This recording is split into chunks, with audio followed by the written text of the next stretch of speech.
Hello दोस्तों, कैसे हो आप सब लोग। तो देखिए, क्वेश्चन बहुत बार बार मेरे से पूछा जा रहा है, तो मैं ये लेके हाजिर हूँ कि मॉक्स को एनालाइज करने की क्या निंजा टेक्निक है और एसएससी के जो टॉपर्स हैं वो कैसे एनालाइज करते हैं। ठीक है, ये बहुत लोगों के अलग अलग, मेरे खुद के भी अपने पर्सनल एक्सपीरियंसेस और बहुत सारे एसएससी टॉपर्स से डिस्कशन करने के बाद जो निचोड़ निकला है, वही निचोड़ पूरा मैं आज आपको बताने वाला हूँ।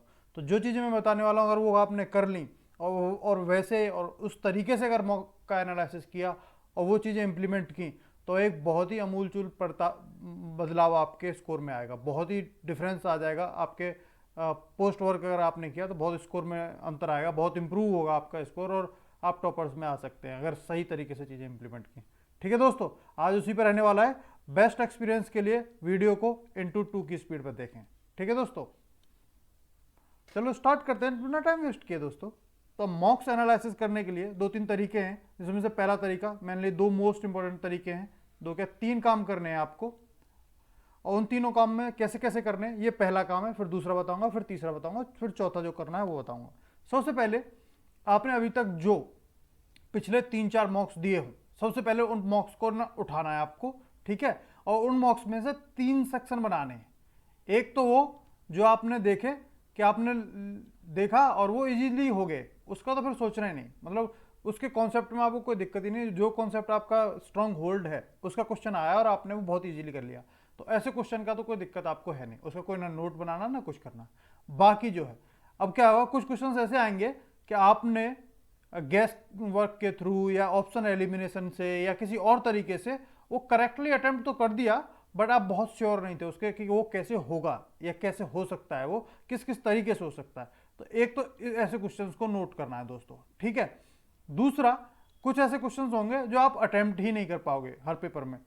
अब ज़्यादा आप एक्सपर्ट लेवल पर पहुंच गए हो तो एक दो क्वेश्चन ऐसा हो सकता है, और नोविस या मीडियम लेवल पे हो तो 8-10 या 15-20 क्वेश्चन भी हो सकते हैं। ठीक है दोस्तों, तो आपको वो देखने किस किस टॉपिक के हैं और वो बना लेना है। जैसे फॉर एग्जांपल एक टेबल टाइप बना ली, और इसमें आपने एक तरफ यहाँ जीके रख दिया सेक्शन, एक तरफ रीजनिंग रख दिया, एक तरफ मैथ रख दिया और एक तरफ इंग्लिश रख दी।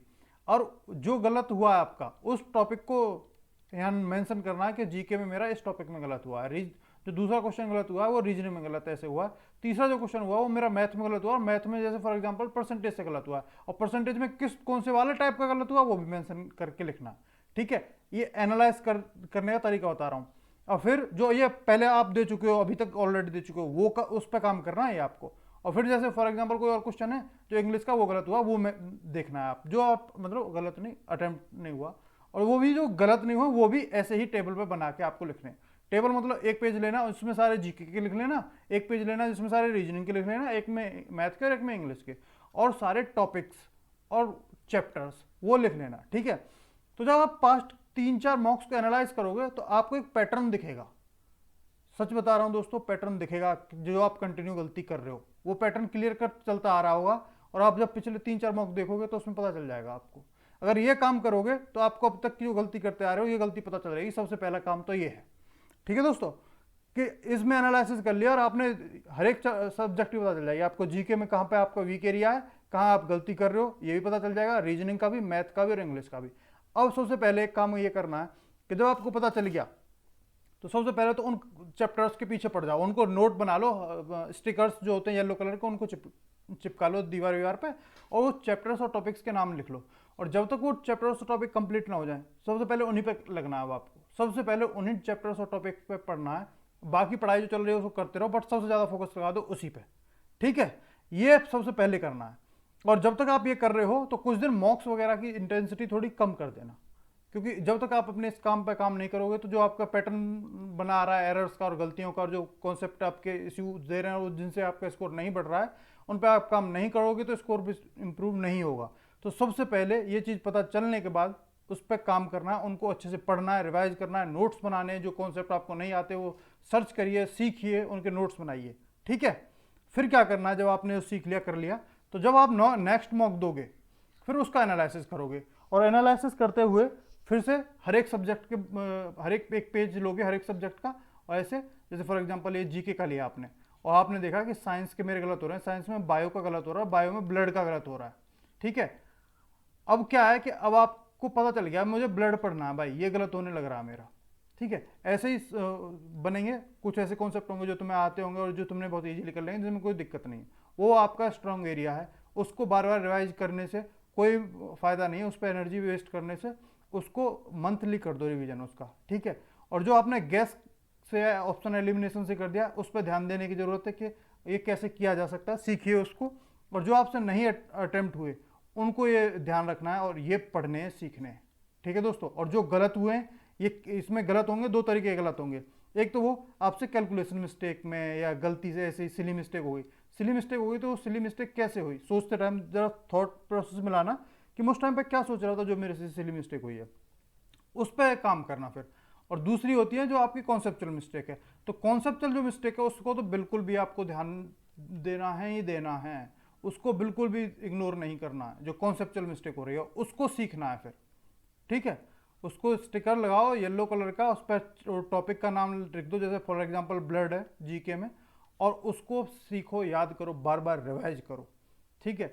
ऐसे ही किया जाता है इम्प्रूवमेंट, ऐसे ही आपका इम्प्रूवमेंट होगा। नहीं तो सेम पैटर्न बना रहेगा आपकी गलतियों का, और वही आप गलतियां कंटिन्यू करते जाओगे करते जाओगे करते जाओगे, और आपका स्कोर इंप्रूव नहीं होगा। फिर आप पूछोगे कि मैं इतनी मेहनत कर रहा हूँ तो मेरा स्कोर क्यों नहीं इंप्रूव हो रहा। क्योंकि मैक्सिमम लोग जो आपको कॉन्सेप्ट पता है, जो आपको अच्छे से स्ट्रॉन्ग एरिया है, उसी को रिवाइज करते रहते हैं, उसी को रिवाइज करते रहते हैं।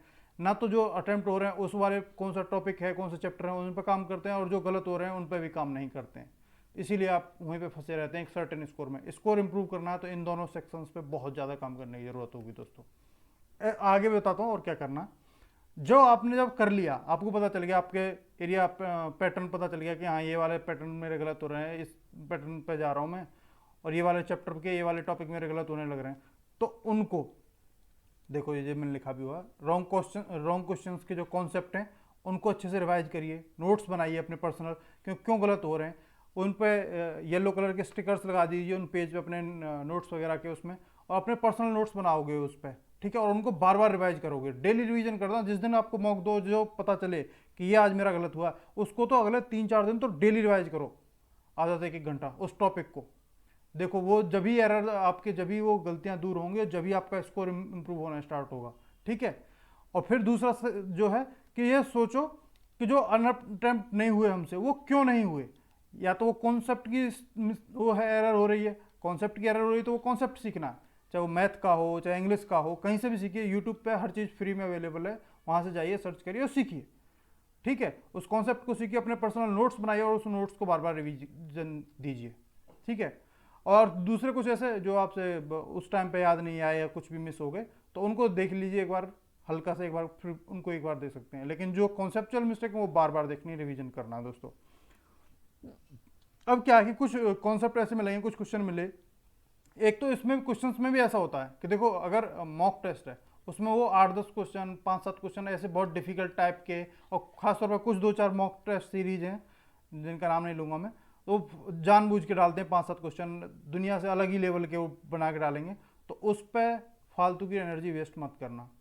सबसे पहले मॉक्स की बात करूँ तो प्रीवियस ईयर्स लगाना, और प्रीवियस ईयर्स में देखना। मॉक्स लगाने सीधे ये नहीं कि अभी आपने सिलेबस कंप्लीट किया और सीधे अलग अलग कोचिंग में मॉक्स लगा रहे हो, वो मत करना दोस्तों। सबसे पहले आपको प्रीवियस ईयर्स पेपर लगाने सारे, जितने ज़्यादा इंपॉर्टेंट प्रीवियस ईयर्स पेपर्स हैं उतने ज़्यादा इंपॉर्टेंट कोई मॉक्स नहीं है, कोई प्लेटफॉर्म नहीं है। तो सबसे मोस्ट इंपॉर्टेंट आपके प्रीवियस ईयर्स हैं, उनको लगाइए, ज़्यादा से ज़्यादा लगाइए, ठीक है। उनको ही सबसे अच्छे से करना है, उसके बाद वैसे मॉक टेस्ट वगैरह आपको करने हैं। अगर आपको ये मालूम करना हो इनकेस कि कौन से मॉक टेस्ट दें हम, अगर हमने प्रीवियस ईयर्स कर लिए हैं तो कौन सी मॉक टेस्ट सीरीज बेस्ट हैं, एसएससी के रिलेवेंट हैं, तो अगर आप कहोगे तो वो भी मैं लेके आ जाऊँगा, ठीक है दोस्तों। तो अपने नोट्स बनाइए और उनको बार बार रिवीजन करिए, क्योंकि देखिए मोस्ट इंपॉर्टेंट चीज़ यही है कि जो आप पर्सनल नोट्स बनाओगे ना ऐसे मॉक्स के एनालिसिस के बाद, और वो जो रिवाइज करोगे आप बार बार, उसी से आपका स्कोर बढ़ेगा। अगर आपका 120 आ रहा है तो देखिएगा ये जो चीज़ मैं बता रहा हूँ ये करोगे तो 1-2 महीने में, 2 महीने में आप 140-50 पहुँचोगे, ठीक है। अगर आपका 140-50 आ रहा है तो 170 पहुँचोगे दोस्तों। क्योंकि ये बहुत सिंपल सी बात है कि जो आपको आता है उसी को पढ़ते रहोगे तो स्कोर इंप्रूव नहीं होगा। जो आपको नहीं आता है और जो आपसे गलत हो रहा है बार बार, उसको इंप्रूव करोगे, उसको पढ़ोगे तो स्कोर आपका इंप्रूव होगा। बहुत सिंपल सा लॉजिक है, ठीक है। बट करना ये आपको पड़ेगा, बिना करे होगा नहीं। और ट्रस्ट में दोस्तों 99% लोग ये चीज़ नहीं कर पाते, इसीलिए वो फेल होते हैं, इसीलिए वो सिलेक्शन नहीं ले पाते। यही रीज़न है और कोई नहीं। सबके पास सेम बुक्स हैं, सबके पास सेम मॉक्स हैं, सबके पास सब कुछ सेम सोर्सेस हैं। 1% में और 99% में यही डिफरेंस है कि वो 1% जो है अपनी गलतियों पर, अपनी कमजोरियों पर काम कर रहे हैं, ये 99% लोग नहीं कर रहे हैं। कर रहे हैं तो कम कर रहे हैं, ये बहुत ज़्यादा कर रहे हैं, इसीलिए एक्सेल कर जा रहे हैं। ठीक है।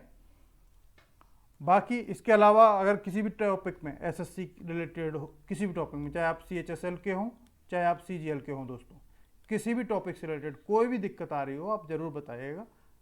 मैं एज ए भाई, एज ए दोस्त, एज ए बड़े भैया, सर, कुछ भी कह लो, एज ए वही गाइडेंस के लिए ही हूँ यहाँ। तो कोई भी समस्या आ रही हो किसी में, देखो मेरा जो कंट्रीब्यूशन है आपके लिए स्टैटिक जीके मैं आपकी पूरी अच्छे से करा दूंगा, फ्री ऑफ कॉस्ट है, किसी को कोई पैसा वैसा नहीं है। और डेली करंट अफेयर्स के MCQs में भी आपको करा रहा हूँ, और उसके डेली उनके करंट अफेयर्स MCQs भी आप उस पर मिल जा रहे हैं टेलीग्राम पर। टेलीग्राम का लिंक भी डिस्क्रिप्शन में दे रखा होगा, जो पहली बार देख रहे हैं वो जाके ज्वाइन कर सकते हैं। ठीक है। और डेली हर 10 दिन की करंट अफेयर्स की वीडियो सीरीज भी स्पेसिफिकली SSC बेस्ड वो भी चला रहा हूँ। तो आपके लिए पूरी होड़ से, अपनी ओर से हेल्प करने की इरादा है, तो करते रहिए। और बाकी आपको कोई भी इश्यू आ रहा है किसी चीज़ से रिलेटेड, कमेंट करके जरूर बताइएगा, मैं जरूर हेल्प करूँगा आपकी दोस्तों। ठीक है। चलो मिलेंगे दोस्तों फिर बहुत जल्दी अगली वीडियो में, तब तक टाटा बाय बाय।